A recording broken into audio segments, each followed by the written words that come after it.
Hello everyone, this is Dr. Shailja and welcome to another lecture on Principles of Inheritance and Variation. हमारे last video में हमने बात करी थी Mendel's laws of inheritance, that is the first law और law of dominance and the second law और law of segregation के बारे में। एंड इस वीडियो में हम पढ़ेंगे exceptions to the Mendel's principles के बारे में। So let's get started. Before we get into the detail, let us take a look at the law of dominance and law of segregation. Ab according to law of dominance, characters are controlled by discrete units called as factors और इन factors को आज हम जानते हैं as genes. अब ये जो factors होते हैं they occur in pairs. For example, capital T और capital C small t and small t small t. Third होता है कि in a dissimilar pair of factors one dominates the other. For example अगर हम एक heterozygous pair लें, example capital T small T, तो उसमें क्या होगा, हमारा जो कैपिटल टी है वो डोमिनेट करेगा, वेर स्मॉल टी को हम क्या बोलेंगे, रिसेसिव बोलेंगे. So this is the law of dominance. Law of segregation states that alleles do not show any blending and both the characters are recovered as such in the F2 generation. So we have already talked about the law of dominance and law of segregation in the previous video. If you have not watched it yet, go and check out the video. So now let's get started with the exceptions to Mendel's principles. तो 3 exceptions जो कि हम specially पढ़ने वाले हैं वो है incomplete dominance, codominance and pleiotropy. So सबसे पहले स्टार्ट करते हैं इनकम्प्लीट डोमिनेंस से. अब जो हमारा लॉ ऑफ डोमिनेंस और लॉ ऑफ सेग्रीगेशन था, उन्होंने क्या बोला कि जो हमारे अलील्स होते हैं वो क्या करते हैं, आपस में ब्लेंडिंग शो नहीं करते, जिसके कारण वो क्या होता है F2 जनरेशन में वो अपने आप को एक्सप्रेस कर पाते हैं. लेकिन किसका एक्सेप्शन है, इनकम्प्लीट डोमिनेंस. इनकम्प्लीट डोमिनेंस क्या बोलता है, ये बोलता है कि जो हमारा ऑफस्प्रिंग आएगा, मान लीजिए ये 2 पेरेंट्स हैं, ठीक है, ये इनका जो ऑफस्प्रिंग होगा वो क्या होगा, वो दोनों में से किसी पेरेंट को रिजेंबल नहीं करेगा, बट लेकिन वो होगा क्या, मिक्सचर होगा ऑफ द पेरेंटल फिनोटाइप्स. इसका बहुत अच्छा एग्जाम्पल है स्नैपड्रैगन और एंटीरहिनम स्पीशीज़ का. जो हमारा स्नैपड्रैगन है उसको हम डॉग फ्लावर भी बोलते हैं. अभी जो डॉग फ्लावर है हमारा, उसके अंदर क्या होते हैं, 2 तरह के फूल होते हैं, एक होते हैं रेड और एक होते हैं वाइट. और अगर हम इनकी क्रॉसिंग ओवर कराते हैं तो ये एक हमें देखने को मिलेगा. इसके अंदर अगर हमारी पेरेंटल जनरेशन रेड और वाइट है, लेकिन प्रोजेनी में हमें इन 2 कलर्स के अलावा पिंक कलर भी देखने को मिलता है. यानी कि यहाँ पे हमारा जो लॉ ऑफ सेग्रीगेशन जो कि बोलता है कि जो हमारे अलील्स होते हैं वो मिक्स नहीं होते, वो ब्लेंड नहीं होते, यानी कि वो अलग अलग ही रहते हैं, वो फेल हो जाता है, क्योंकि यहाँ पे हमें रेड और वाइट की जगह पिंक फ्लावर भी देखने को मिला है. तो अब इसमें हमने किया क्या, मान लीजिए हमारी पेरेंटल जनरेशन है रेड और white, capital R small R. अब इनमें गैमीट्स आएंगे. अब क्योंकि ये होमोजाइगस है तो यहाँ से एक गैमीट आया कैपिटल आर, ये होमोजाइगस है तो यहाँ से एक गैमीट आया स्मॉल आर. इनकी हमने क्या करा दी, क्रॉसिंग ओवर कराई. तो जो हमारी F1 जनरेशन हमें देखने को मिलेगी वो हमें कैसे देखने को मिलेगी, सारी की सारी कैपिटल आर स्मॉल आर, जिसको हम क्या बोलेंगे, पिंक. सो यहाँ पे हमारा law of segregation is ruled out. ठीक है, अब इसमें वापस से हम F2 जनरेशन के लिए क्या कराएंगे, कैपिटल आर स्मॉल आर की सेल्फिंग करा देंगे. तो गैमीट्स क्या बने, कैपिटल आर स्मॉल आर. ये पनट स्क्वायर हुआ. यहाँ पे हमने क्या कराई, उनकी क्रॉसिंग ओवर करा दी. तो हमारे पास यहाँ पे क्या आया, capital R small R, capital R small R and small R. तो फिनोटिपिक रेशियो क्या बोलती है यहाँ पे, कि हमारे पास यहाँ पर रेड 1, 2 पिंक और एक क्या होगा, वाइट होगा. और जीनोटिपिक रेशियो कितनी आई, R is to small r वो रहेगी 1:1. यानी कि जो हमारा इनकम्प्लीट डोमिनेंस है इसके अंदर फिनोटिपिक रेशियो और जीनोटिपिक रेशियो जो है वो सेम रहती है 1:2:1.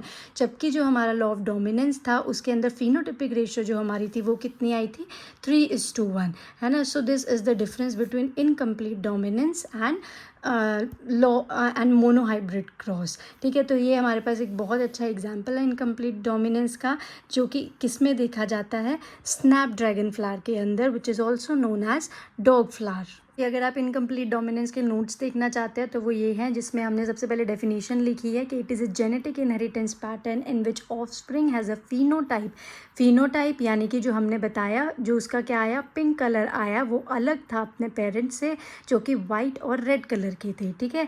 It does not resemble either of the two parents but is a blend, यानी कि मिक्सचर होगा पेरेंटल फिनोटाइप्स का, ठीक है। एग्जाम्पल क्या होगा, inheritance of flower colour in dog flower, Snapdragon और एंटीरिनम स्पीशीज़, ठीक है। अब इसमें आप ये सारा का सारा आप देख सकते हैं कि पेरेंटल जनरेशन में हमने क्रॉसिंग कराई थी रेड फ्लावर RR और ट्रू ब्रीडिंग वाइट फ्लावर के बीच में, F1 जनरेशन पिंक आई, और उसके बाद फिर हमने F2 जनरेशन भी देखी कि फिनोटिपिक रेशो और जीनोटिपिक रेशो बिल्कुल सेम होंगे, 1:2:1, और जीनोटिपिक रेशो भी 1:2:1. Next we have is codominance. Codominance is a very good example of exception to Mendelian principle. अब ये है क्या, let us try to understand. अब कोडोमिनेंस नाम ही बता रहा है, को यानी कि मिलकर, साथ में मिलकर, तो इसमें होता क्या है, जो हमारी F1 जनरेशन होती है वो क्या करती है, दोनों पेरेंट्स को रिजेंबल करती है। इससे पहले हमने जो मेंडल के जो रूल्स देखे थे, उसमें क्रॉसेस देखे थे, उसमें हमें देखने को मिल रहा था कि जो हमारी F1 जनरेशन थी वो क्या कर रही थी, जो it was resembling either one of the parents, यानी कि जो दोनों में से, मान लीजिए हमारे पास एक टॉल था एक डॉफ था, यानी कि इनमें से जो हमारा क्या था, डोमिनेंट था, जो हमारी F1 जनरेशन थी वो उसको रिजेंबल कर रही थी using the law of dominance. इसमें तो जितने भी हमने पहले क्रॉसेस देखे, मोनोहाइब्रिड क्रॉस देखा, उसमें था कि जो हमारी F1 जनरेशन थी वो यहाँ से डोमिनेंट पेरेंट को क्या कर रही थी, रिजेंबल कर रही थी। लेकिन कोडोमिनेंस में ऐसा नहीं होता। कोडोमिनेंस के अंदर जो हमारी F1 जनरेशन होती है, it resembles both of the parents, ठीक है। तो इसका सबसे अच्छा एग्जाम्पल जो हमें देखने को मिलता है, that is ABO blood grouping in humans. अब ये कैसे है, अब हमें पता है कि हम ह्यूमंस के अंदर हमें ब्लड ग्रुप्स देखने को मिलते हैं, जैसे कि A ब्लड ग्रुप हो गया, B ब्लड ग्रुप हो गया, ABO हो गया, O हो गया, ठीक है। अब ये जितने भी ब्लड ग्रुप्स हैं हमारे, इनको कौन डिटरमाइन करता है, these are determined by I gene, ठीक है। हमारे पास क्या होती है, आई जीन होती है, जो कि हमारे इन ब्लड ग्रुप्स को डिटरमाइन करती है, ठीक है। अब ये जो हमारा जीन है, इसकी क्या होंगी, डिफरेंट 3 फॉर्म्स होती हैं, जिनको हम क्या बोलते हैं कि आई जीन जो है उसके पास क्या है, 3 अलील्स हैं, ठीक है। तो आई जीन के पास 3 अलील्स होते हैं, IA, IB और IO और स्मॉल आई, ठीक है। अब ये जो हमारा IA है, ये क्या करता है, IA अलील जो है वो RBC के ऊपर क्या करता है, A टाइप शुगर फॉर्म करता है, ठीक है। ऐसे ही जो हमारा IB है, ये क्या करता है, RBC के सरफेस पे B type of sugar form करता है। जबकि जो हमारा स्मॉल आई अलील होता है, ये RBC के ऊपर, इसके कारण किसी शुगर की फॉर्मेशन नहीं होती, ठीक है। इसलिए हम बोलते हैं कि जो हमारा आई जीन है, इसके 2 अलील्स यानी कि IA एंड IB डोमिनेंट होते हैं, जबकि जो हमारा स्मॉल आई है वो कोई शुगर फॉर्म नहीं कर रहा, इसलिए वो अपने आप को एक्सप्रेस नहीं कर पाता है, इसलिए वो क्या रह जाता है, रिसेसिव रह जाता है। इसी बेसिस पे हमारे जो ब्लड ग्रुप्स होते हैं उनका सीक्वेंस आता है। मान लीजिए हमारे पास एक इंडिविजुअल के अंदर IA और अब क्योंकि हमें पता है जो ह्यूमन बीइंग्स होते हैं वो क्या होते हैं, डिप्लॉयड ऑर्गेनिजम्स होते हैं, ठीक है। अब अगर ह्यूमंस डिप्लॉयड ऑर्गेनिजम्स हैं, यानी कि उनके पास क्या होंगे, 2 अलील्स प्रेजेंट हो सकते हैं, ठीक है। तो मान लीजिए अब किसी के पास अगर क्या है, IA और स्मॉल आई है, तो इनमें से क्या है, IA डोमिनेंट होगा और I क्या होगा, रिसेसिव होगा, जिसके कारण IA एक्सप्रेस करेगा और जो हमारा ब्लड ग्रुप आएगा वो क्या आएगा, A, ठीक है। ऐसे ही अगर किसी के पास IB और I प्रेजेंट है, तो इसमें से क्या होगा, स्मॉल आई एक्सप्रेस नहीं करेगा, सिर्फ IB एक्सप्रेस करेगा एंड ब्लड ग्रुप क्या होगा, B होगा, ठीक है। तो ऐसे ही हमारे पास ब्लड ग्रुप्स की फॉर्मेशन होती है, ठीक है। मान लीजिए पेरेंट 1 है, दिस इज़ पेरेंट 2, ठीक है। ये IA आया पेरेंट A, पेरेंट 1 से, पेरेंट 2 से आया IA। अब क्योंकि ये दोनों ही क्या है, डोमिनेंट है, ये तो दोनों ही अपने आप को एक्सप्रेस करेंगे, जीनोटाइप क्या होगा, IA और ब्लड ग्रुप क्या रहेगा, A ब्लड ग्रुप, ठीक है। सिमिलरली अगर पेरेंट 1 से आया IA, पेरेंट 2 से आया IB, ये दोनों ही क्या है, डोमिनेंट हैं, अपने आप को एक्सप्रेस करेंगे, ब्लड ग्रुप क्या होगा, A बी, ठीक है। फिर तीसरी कंडीशन लेते हैं, अगर है आई ए और आई, इसमें से ये क्या हो गया, रिसेसिव होगा, ये एक्सप्रेस नहीं करेगा, तो ब्लड हमारे पास जीनोटाइप क्या होगा, आई ए आई, और हमारा जो ब्लड ग्रुप होगा वो क्या होगा, ए। सिमिलरली आई ए दोनों एक्सप्रेस करेंगे, ब्लड ग्रुप क्या होगा, ए बी, ठीक है। अगर आई बी है तो जीनोटाइप क्या होगा, आई बी, और ब्लड ग्रुप क्या रहेगा, बी। ऐसे ही अगर आई बी और आई है तो सिर्फ बी एक्सप्रेस करेगा, ब्लड ग्रुप आएगा बी, और अगर दोनों ही स्मॉल आई प्रेजेंट हैं तो जीनोटाइप होगा स्मॉल आई, और ब्लड ग्रुप क्या होगा, O. So on this basis blood groups आते हैं हमारे पास ए बी ओ या फिर ए बी, ठीक है। So this is codominance. इसी बेसिस पे हमारे जो ब्लड ग्रुप्स होते हैं उनका सीक्वेंस आता है। मान लीजिए हमारे पास एक इंडिविजुअल के अंदर आई ए और अब क्योंकि हमें पता है जो ह्यूमन बींग्स होते हैं वो क्या होते हैं, डिप्लॉयड ऑर्गेनिजम्स होते हैं, ठीक है। अब अगर ह्यूमंस डिप्लॉयड ऑर्गेनिजम्स हैं यानी कि उनके पास क्या होंगे, 2 अलील्स प्रेजेंट हो सकते हैं, ठीक है। तो मान लीजिए अब किसी के पास अगर क्या है, आई ए और स्मॉल आई है, तो इनमें से क्या है, आई ए डोमिनेंट होगा और आई क्या होगा, रिसेसिव होगा, जिसके कारण आई ए एक्सप्रेस करेगा, और जो हमारा ब्लड ग्रुप आएगा वो क्या आएगा, ए, ठीक है। ऐसे ही अगर किसी के पास आई बी और आई प्रेजेंट है तो इसमें से क्या होगा, स्मॉल आई एक्सप्रेस नहीं करेगा, सिर्फ आई बी एक्सप्रेस करेगा, एंड ब्लड ग्रुप क्या होगा, बी होगा, ठीक है। तो ऐसे ही हमारे पास ब्लड ग्रुप्स की फॉर्मेशन होती है, ठीक है। मान लीजिए पेरेंट 1 है, दिस इज़ पेरेंट 2, ठीक है। ये आई ए आया पेरेंट 1 से, पेरेंट 2 से आया आई ए। अब क्योंकि ये दोनों ही क्या है, डोमिनेंट है ये, तो दोनों ही अपने आप को एक्सप्रेस करेंगे, जीनोटाइप क्या होगा, आई ए, और ब्लड ग्रुप क्या रहेगा, ए ब्लड ग्रुप, ठीक है।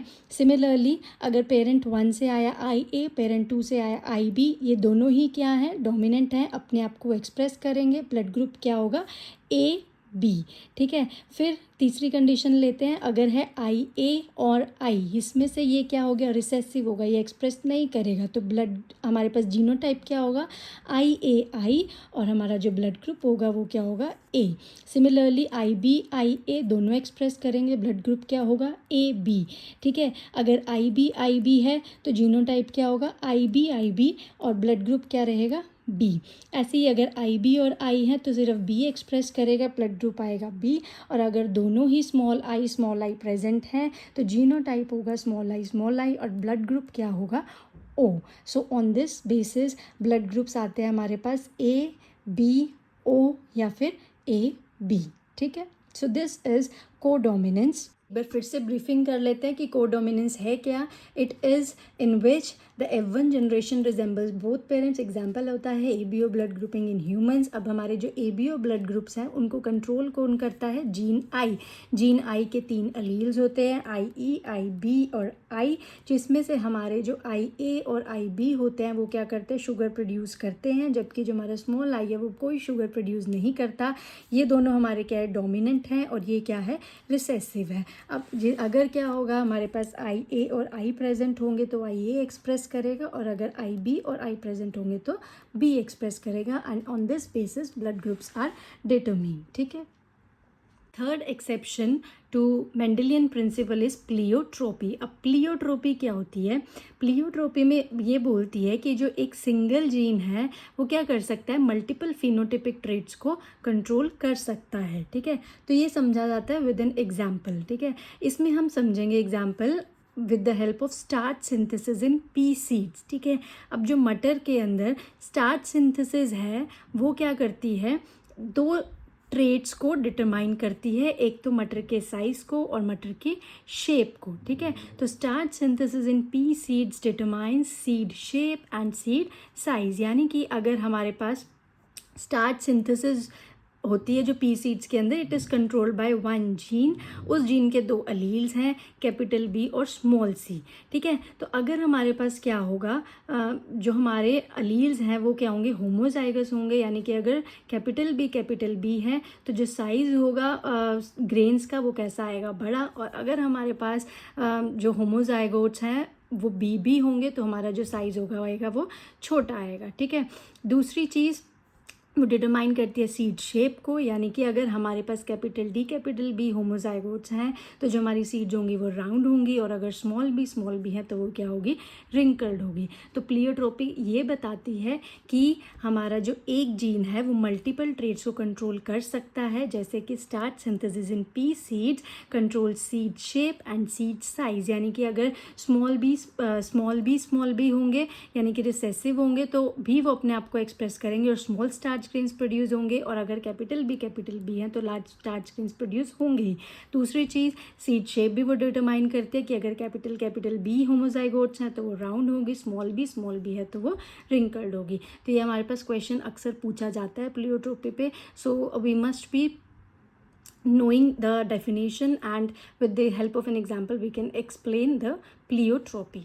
So this is all about the exceptions to Mendelian principles.